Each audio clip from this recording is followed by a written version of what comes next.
विराजमान हमारे ब्रज की धरोहरों को हमेशा के लिए संरक्षित करने वाले ब्रज की धरोहरों के परम संरक्षक और आकाशवाणी मथुरा वृंदावन के पूर्व केंद्र अध्यक्ष आदरणीय सर्वेश कुमार जी यादव साहब, ब्रज के सुप्रसिद्ध गायक, अभिनेता और हमारे अखाड़े के वरिष्ठतम खलीफा पंडित मोतीलाल पांडे जी, और हम जिस परंपरा में आके पनपे उससे भी पहले जो मथुरा का सबसे पुराना भगत का अखाड़ा है, लाल दरवाजा अखाड़ा, जिसका नाम मनिया भट्ट जी के नाम पर था, उनके बहुत ही आदरणीय और सुप्रसिद्ध लेखक व खलीफा ओम प्रकाश कुशवाहा जी, ग्वालियर से पधारे हुए हमारे भैया मजीद खान साहब, साथ ही हमारे यहाँ पर विराजमान स्वर साधना के सहयोगी राजू भाई और अमर नागर जी, और हमारे परम मित्र डॉक्टर दीपक गोस्वामी जी, जो एक बहुत बड़ी संस्था को चलाते हैं। आज इस कार्यक्रम में आप लोगों का हार्दिक अभिनंदन है, हार्दिक स्वागत है। और आज जितने भी हमारे 8 जो प्रतिभागी जन शिष्य हैं, उन सभी को आज का मंच ये समर्पित है। जैसा कि आप देख रहे हैं, उत्तर मध्य क्षेत्र सांस्कृतिक केंद्र प्रयागराज संस्कृति मंत्रालय भारत सरकार के द्वारा कम से कम 5 वर्षों से और तो 6 वर्षों से लगातार एक प्रयास किया जा रहा था कि ब्रज की जो परंपरा के भगत अखाड़े थे वो विलुप्त होते जा रहे हैं और हो गए हैं। इस परंपरा को कैसे चलाया जाए? नौटंकी के लिए तो देश भर में मंचन होते हैं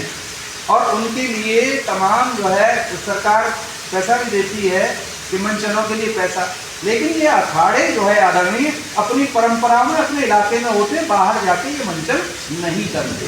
तो इनको कैसे जिंदा रखा जाए, इसके लिए 5-6 साल से बराबर सरकार से लिखापढ़ी चल रही थी, लेकिन वो कहते हैं ना कि समय से पहले और भाग्य से ज़्यादा कभी किसी को नहीं मिला,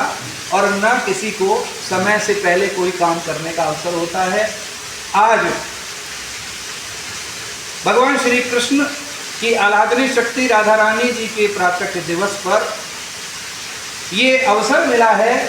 कि गुरु शिष्य परंपरा के अंतर्गत एक प्रशिक्षण योजना ऐसी चलाई जाए जिसमें अखाड़े की परंपराओं को जिंदा रखा जाए। इसके लिए भारत सरकार पहले 1 शिष्य या 2 शिष्य की परंपरा का एक परमिशन देती है, लेकिन ब्रज की रज इतनी कृपावान है कि एक साथ 8 बच्चों के लिए परमिशन केंद्र सरकार के द्वारा दी गई, और वो उत्तर मध्य क्षेत्र सांस्कृतिक केंद्र प्रयागराज के माध्यम से आज यहाँ साकार हो रही है, जिसमें 8 हमारे शिष्य यहाँ पर शिक्षा लेंगे, जिनके मैं नाम बता रहा हूँ। अल्ताफ राजा नंबर 1, नंबर 2 पर गोपाल चतुर्वेदी, नंबर 3 पर बांके पांडे, अगले नंबर पर कन्हैया पांडे, और इसी श्रृंखला में 2 बालिका भी हैं, कामिनी शर्मा और शिखा शर्मा, जो कि हमारे बहुत सुप्रसिद्ध रसिया गायक अशोक जी की बेटी हैं। ये सभी अब प्रशिक्षण लेंगे, और आदरणीय ये प्रशिक्षण हमारा 185 दिन तक चलेगा, 6 महीने तक। और 6 महीने के अंतर्गत भगत विधा में जितने भी छंद उनको सिखाए जा सकते हैं, उनको इस लायक बनाया जाएगा कि किसी भी भगत को वह अखाड़े को अपने स्वर से संयोजित कर सकेंगे और उसे स्वरों से सजा सकेंगे, यानी पूर्ण उनको पारंगत करना है। जिसमें सहयोगी के रूप में हारमोनियम पर बच्चों को हमारे यहाँ ट्रेनिंग देंगे हमारे राजू भाई, जो कि सुप्रसिद्ध कलाकार हैं ब्रज के, अमर नागर जी, जो कि ताल वाद्य से उन बच्चों को ताल भी सिखाएंगे कि कैसे आपको गाना है, कहाँ आपको मीड़ के साथ में ताल की सामंजस्य लेना है। तो ये हमारा 1 सितंबर से आदरणीय यानी कल से ये हमारा ट्रेनिंग कैंप शुरू होगा और इसमें हम उत्तर मध्य क्षेत्र सांस्कृतिक केंद्र प्रयागराज को बहुत बहुत धन्यवाद देना चाहते हैं कि उन्होंने ब्रज की परंपरा को जीवित रखने के लिए हमें इसे योग्य समझा। साथ ही संस्कृति विभाग उत्तर प्रदेश को भी हम धन्यवाद देना चाहेंगे, जिन्होंने मुझे जैसे एक नाचीज तुच्छ व्यक्ति को नामित करके भारत सरकार को भेजा कि यहाँ पर इस कार्य के लिए इनको ये जिम्मेदारी सौंपी जाए। तो मैं आप सबका और समस्त अपने सरकारी विभाग, संस्कृति मंत्रालय भारत सरकार और संस्कृति विभाग उत्तर प्रदेश,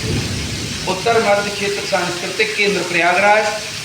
का आभारी हूँ। बहुत बहुत धन्यवाद कि आज उन्होंने हमें ये अवसर आगे बढ़ाने का दिया।